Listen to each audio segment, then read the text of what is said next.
And three, two, one. Welcome back, everyone. This is Aluminum Tarot. Thanks so much for joining today. We're going to be doing some of the final readings for this week's What is Your Love Language readings. We're doing this spread so that we can peer a bit more into, the way you love, what kind of patterns show up into your life.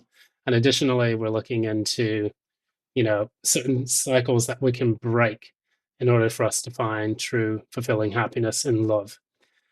So what we're going to do, we're just going to do a simple spread. It's going to be about 20 minutes long, maximum 20 minutes long, hopefully, and see what appears in the cards. That way you can get your insights.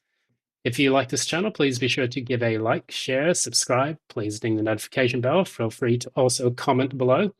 If you'd like, to keep the algorithms going, make the Google Masters happy for this particular reading. And also, if you would like a reading with me that's in tune with your specific energies, feel free also to get in contact with me at the information provided in the description box below. I will be updating the website, moving away from the blank card and moving into an actual proper website with all the information included in that. So without further ado, we're going to do the reading for Capricorn right now, Capricorn, Sun, Moon, and Rising. We're just going to get a snapshot of your love life to date. It's for June 2024, but it doesn't have to really be just for June 2024. It's basically a window into what you are dealing with now and at the current moment. So,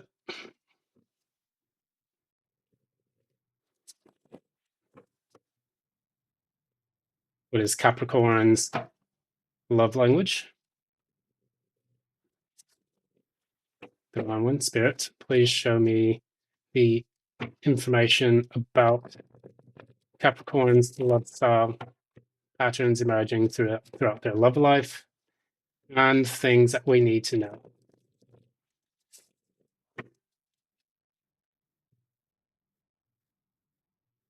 Okay, so thumb thimble activated, locked and loaded, and we're going to see about Capricorn. Capricorn, how are you showing up in love? How are you in love at the moment? Interesting. Clarify that.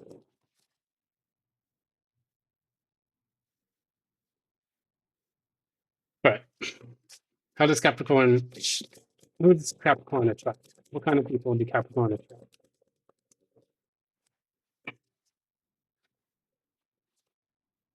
All right. How does the relationship normally start with Capricorn?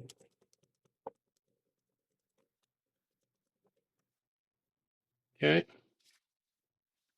Please clarify that.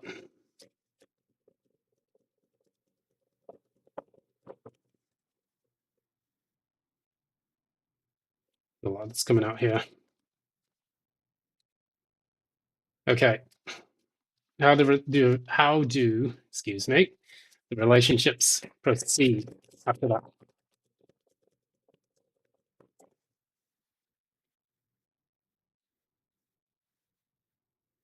And how do they end?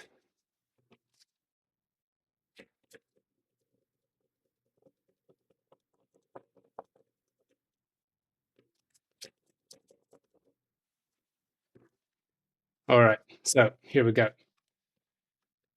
So we're looking at this reading. It's come out in a very unique way that's very different than what I'm normally accustomed to, but I'm going to read it according to how they have come out in the spread.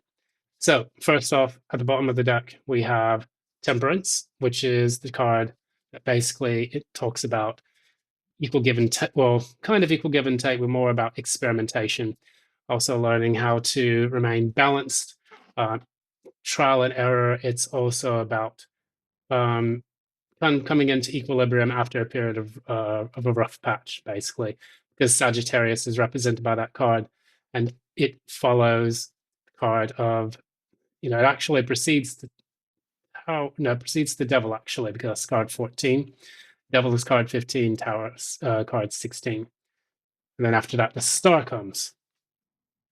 So when we look into this kind of information, we see that you're basically trying to get a balance on your life, and you're trying to basically come to an equilibrium where you can heal also from things that have taken place in the past. What we see has how you show up here in the deck. You come out as the Knight of Wands, but it came out on its side, and that's pretty interesting there. And the Ace of Swords in the upright. So when I look at this, I see that the Knight of Wands comes out. Normally, it's an exploratory card. It's a card of moving forward, dashing out, and being able to explore and go on adventure. But since it's at its side, it's almost like you're uncertain as to whether or not you want to do that, actually. And since it's also, further elaborated by the Ace of Swords, it almost gives me the impression that you are kind of cutting out the desire for this adventurous love life and kind of get to a place of peace, rather. Um, Again, I have an expression for that, but I'm not going to say it on YouTube because I don't feel like getting demonetized. But case in point, it is better to seek peace than it is to go out and pursue frivolous relationships or relationships that drain your energy. That would explain why the Knight is on its side. Now, the type of people that you attract into your life are the Four of Cups in the reverse, the Magician, and the Three of Cups in the reverse. So either A, the relationships normally have not come together. You went from the 3 to the 4, and you also have the Magician. So it's similar to what we have with Cancer, where you have a good card sandwiched between two bad cards. It's like the things that you want to manifest and materialize in a love life normally end up progressing into either A, missed opportunities, or B, third-party relationships where you end up, dealing with someone who's a cheater, a liar, someone who has essentially done some underhanded things behind your back, and they've actually gone out their way and sabotaged the relationship by getting other people involved in it. So it's a person who typically speaks to their family members to try to get information about what to do next. Maybe they're slightly codependent on the other two people that are in their lives, or the people that are involved in the relationship outside just you and them. So it's kind of like the mother that's got their nose too far into what's going on. It could be friends that are gossiping and talking about everything. Since we do have the number 3, 3 is a number of expansion. It can be indicated by Gemini, but it's also indicated by Jupiter, the planet. So it's the expansion of, people involved in the relationship, but in the negative sense, the shadow sense. And then we go and we talk about the Four of Cups in the reverse. So this basically ends up in missed opportunities. So when they try to manifest things with you, or when you try to manifest things with them, it typically ends up in a situation where you miss the opportunity, or they miss the opportunity, due to kind of just not being fully in it or fully committed. Maybe you also feel that you don't want to be fully committed, and you miss the opportunity as well. But what we want to see here is also we have the Four of Cups and the Three of Cups together. That's the Seven of Cups in the reverse. So it's almost like what you're doing with these people, you're just basically keeping them at an arm's length, because you know that when you try to manifest them, they end up making you feel confused, or potentially even worse off than before when you enter the relationship. Or perhaps your approach to these people ends up creating a lot of confusion in that sense, in that regard. And yeah, it's almost like you're manifesting a loss, or they're manifesting a loss with you. And this isn't really the right or proper way to go about materializing a relationship that is of lasting value. This is kind of relationship where a person gets into it for sex, or they try to, become gold diggers and get something out of it. It's a relationship with a lot of extra baggage from the past has come in, and then it creates this issue of chaos that unfolds within the dynamic between the two of you. So the way the relationship starts off normally, what I see here is that you usually are focused on your work, You're content being on your own, and you just offer the people normally a small token of affection. But however, it's not like you're really, really interested in getting involved into any kind of relationships at this particular point in time. Um, Now, they always say that Capricorns are heavily involved in their work, whatever it is that they enjoy doing, hobbies, pursuits, things of that nature. And I think that this is what's led to this Nine of Cups, which is kind of like you feel content just kind of doing your own thing.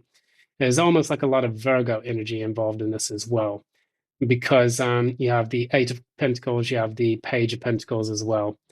And these two would indicate you're happy, just kind of communicating at a small level, practical level. So this could be people that you work with. This could also be people involved in similar groups, maybe a meetup or two, where the two of you have sat together, but you're not really interested in going all in when it comes to your initial approaches to them. What you want to do is kind of get to know them on a small but meaningful level, something that's a bit more practical. Now, with this Hangman reverse, what it can indicate is because you're content and happy on your own, you're not willing to kind of go out on a limb to get to know these people as much. Because the Hangman in reverse normally indicates a person who is unwilling to change or unwilling to do things differently than the way they've done it before.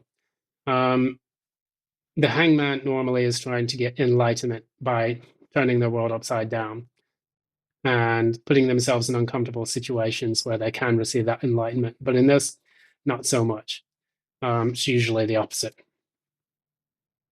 Now, that said, the way the relationships progress, you have the sun that's came out on its side, just like in the initial card that describes you. And evidencing that, or elaborating on that, is the Emperor in the reverse. I'm getting the impression that despite your best efforts, it seems like the relationships kind of take on a life of their own. They tend to just they can dissipate. You may feel like the person can become a bit too controlling over your life, and that you do want to kind of have your own space when it comes to the way that you approach a relationship. You may be the type that's more freedom seeking, and that because the sun is in the, kind of on its side, pointing towards the left, which would be more like the past. The things that you enjoy doing are your love, your biggest love. And you can feel like the person, the emperor, is trying to take you away from those things that you are passionate about.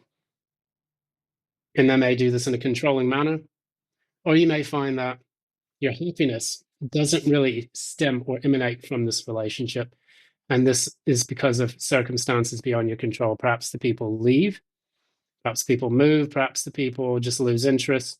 Because we do have in this, when you try to manifest or materialize something with these people, you get that Four of Cups in the reverse and the Three of Cups in reverse, which indicates that in essence, there are too many cooks in the pot, in the kitchen. They may gossip, they may get, involved in other people, they may be dating multiple people at the same time. In 2024, that's basically customary. And we're not going to get too far into that conversation, but for the Capricorn that I'm reading here right now, we have that, your happiness is in essence not fully materialized because it's blocked by the controlling people that tend to enter your life. So, say, for example, you've dated or you've been married, and then you realize that the person comes in maybe with insecurities, or they feel like, you know, they feel like they have to have the upper hand or they have to have control over your life because you are seeking your own freedom to do your own thing. So they may nitpick you, henpeck you, and then say you're not spending enough time with them, blah, blah, blah. And you're just like, you know what, this really fucking sucks. I really don't want to deal with this anymore. And it's time for me to kind of exit this relationship because my happiness is basically only halfway, manifested through the course of this relationship. So what we see here towards the end of the relationship, when you are dealing with such person, you have the King of Swords, then you have Judgment in the reverse. It's like, we're not going to resurrect this. We're not going to continue this on. There's no growth. There is no expansion. And it's almost like you have a head over heart decision to let the person go, because you realize that the secret to your happiness is not necessarily in other people, but it's in the things that you do on a daily basis. You may be the type of person who is keen to find your happiness wherever it exists, even if it means being in solitude. And that's a really interesting way of looking at it, because the King of Swords sees above everything, above the clouds and everything. He has the sword, which also guards his heart. Similarly to the Queen of Swords, which allows people into their life, but says, hey, if you come to me incorrectly, it's off with your head. And so, because you know that with or without this person, your life, your happiness is basically in your own responsibility. It's in your own hands. It's your responsibility to take care of that. That is precisely the reason why, you know, when the person begins to kind of, it almost feels like feed off of your happiness. That's when you decide to take a step back, because you realize that the relationship is, you're not really responsible for other people's happiness, and you never want to be, because that Emperor in the reverse right there is a person who has lost that sense of their own control and authority. So what they do, because the sun is on its side, it's like they impede your happiness so that they can have their own. And that's really not the kind of relationship that you want to be in. So that's it. That's pretty much the reading for right now. Thanks so much. This has been Aluminum Tarot. If you enjoyed what you see on this channel, please be sure to give a like, share, subscribe, ding that notification bell, and also comment below if you want to. So that way we can keep the algorithms going and the Google gods happy. If you'd like a personal reading with me as well, feel free to reach out to me at the information provided in the description box below.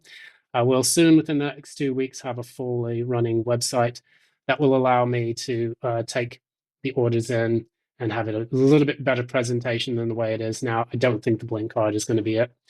But that's pretty much it. Thanks so much. Enjoy the weekend. Until next time, love and light.